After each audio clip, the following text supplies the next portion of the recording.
Today Gujarati news પર મહત્વના અને મોટા સમાચાર જોઈએ તો ડીસા નગરપાલિકાના 16 થી વધુ ચેરમેનોએ પોતાના ચેરમેન પદથી રાજીનામા આપ્યા છે. શાસક પક્ષ એવા ભારતીય જનતા પાર્ટીના આ સદસ્યો છે. તસવીરોમાં દેખાય છે તે રીતે નગરપાલિકામાં ભારતીય જનતા પાર્ટી શાસિત નગરપાલિકામાં સત્તાની સાઠમારી વચ્ચે મોટી તકરાર ઊભી થઈ છે.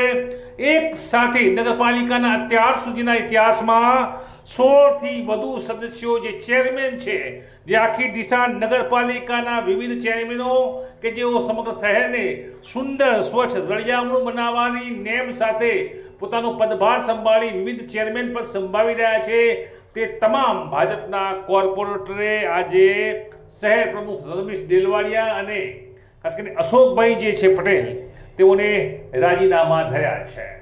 જે રીતે ઇનપુટ મળી રહ્યા છે, રમેશ ડેલવાડિયા શહેર પ્રમુખ બહારગામ હોય, અશોક પટેલે આ રાજીનામા સ્વીકાર્યા છે. અશોક પટેલે મીડિયા સમક્ષ મોટો ખુલાસો કર્યો હતો કે આ જે વિવિધ ચેરમેનો છે, જે ચેરમેનો પોતાની વિવિધ માંગો સાથે જ્યારે પ્રમુખ પાસે જાય છે ત્યારે તેઓનું કહેવું છે કે તેઓની માંગો સ્વીકારાતી નથી, તેઓના કામ થતા નથી, તેઓના કામ રજળે છે. સામાન્ય પાણીના ટેન્કર બાબતે પણ પ્રમુખ શ્રી દુર્લભ સેવે છે. અત્રે ઉલ્લેખનીય છે કે ડીસા નગરપાલિકામાં મહિલા પ્રમુખ છે. ભારતીય જનતા પાર્ટીના મેન્ડેટ ઉપર આવેલા અહીં ભારતીય જનતા પાર્ટીના મહિલા પ્રમુખ અહીંયા પોતાનું સ્થાન શોભાવી રહ્યા છે. નગરપાલિકા પ્રમુખ તરીકે સંગીતાબેન જે પ્રકાશભાઈ દવે છે તેઓ, જોકે તેઓની સામે આ સીધો વિરોધ છે.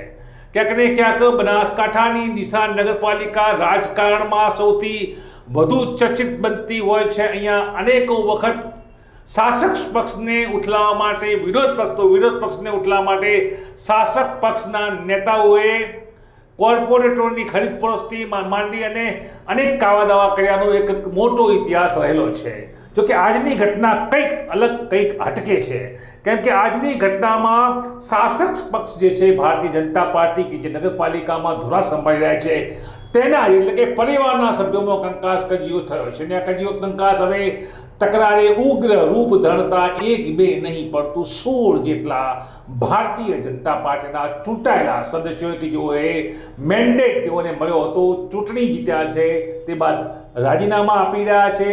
ચેરમેનો છે, વિવિધ કમિટીઓ હવે કેવી રીતે ચાલશે, રોજે રોજની સુખાકારી સુવિધાઓ માટેની રચાયેલી 16 કમિટીની 16 ખુરશીઓ આજ તો ખાલી પડી છે. જોકે સદસ્યોએ માત્ર ચેરમેન પદેથી રાજીનામા આપ્યા છે, તેઓ પોતાના કોર્પોરેટર પદથી રાજીનામા નથી આપ્યા. તે રીતે ભારતીય જનતા પાર્ટી હાલ તો બહુમતીમાં છે, સત્તા સ્થાને છે. જોકે ઘરનો કજ્જો કહી શકાય તે પ્રમાણે પ્રમુખ તે પણ ભારતીય જનતા પાર્ટીના છે, સંગીતાબેન પ્રકાશભાઈ દવે, તેઓની વિરુદ્ધનું આ અભિયાન છે.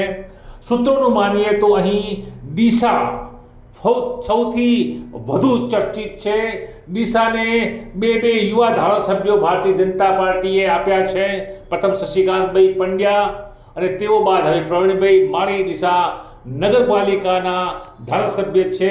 ત્યારે ક્યાંક ને ક્યાંક જે રાજકીય વિશ્લેષકો માની રહ્યા છે કે વિચારસરણીની આ લડાઈમાં ક્યાંક ને ક્યાંક બે જૂથો બાખડી રહ્યા છે.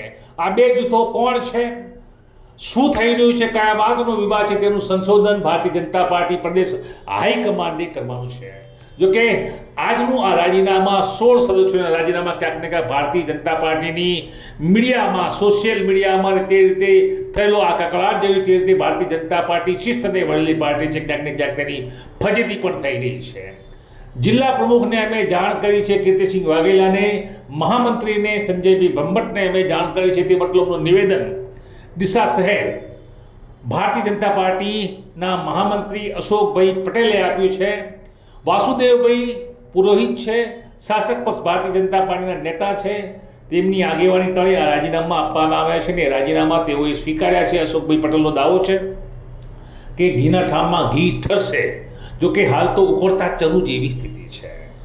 ભારતીય જનતા પાર્ટી શિસ્તને વળેલી પાર્ટી, અનુશાસનને વળેલી પાર્ટીમાં આ દ્રશ્યો ક્યાંક ને ક્યાંક લોકોને અચંબિત કરનારા છે. ઘરનો કજિયો છે. પ્રમુખ પદ અથવા પ્રમુખ પદના જે ઉમેદવાર છે કે જેઓ પ્રમુખ પદ શોભાવી રહ્યા છે તે ભારતીય જનતા પાર્ટીના પસંદગીના ઉમેદવાર છે, મેન્ડેટ બાદ આવ્યા છે. જો કે પછી શા માટે તેઓના જ પરિવારના સદસ્યો હવે તેઓ સામે મોરચો માંડીને બેઠા છે તેનું સંશોધન પણ જિલ્લા ભારતીય જનતા પાર્ટી પ્રમુખ કીર્તિસિંહ વાઘેલાની ટીમે કરવું પડશે. આ મામલો હવે મર્યાદિત રહ્યો નથી. આ મામલો જિલ્લામાં પ્રદેશ કક્ષાએ પહોંચ્યો છે ત્યારે પક્ષ શું પ્રમુખ બદલશે કે પછી શિસ્તનો કોરડો વીજી આ સમગ્ર મામલામાં દોષિતો સામે દંડાત્મક કાર્યવાહી કરશે તે જોવાનું રહ્યું. જોકે શું કહી રહ્યા છે અશોકભાઈ પટેલ આ સમગ્ર મામલે આવો જોઈએ. આજે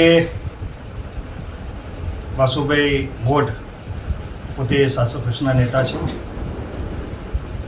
એમને ટેલિફોનિક મારા ઉપર આવેલું કે ભાઈ અમે બધા સદસ્યો ચેરમેન પદેથી રાજીનામું આપીએ છીએ.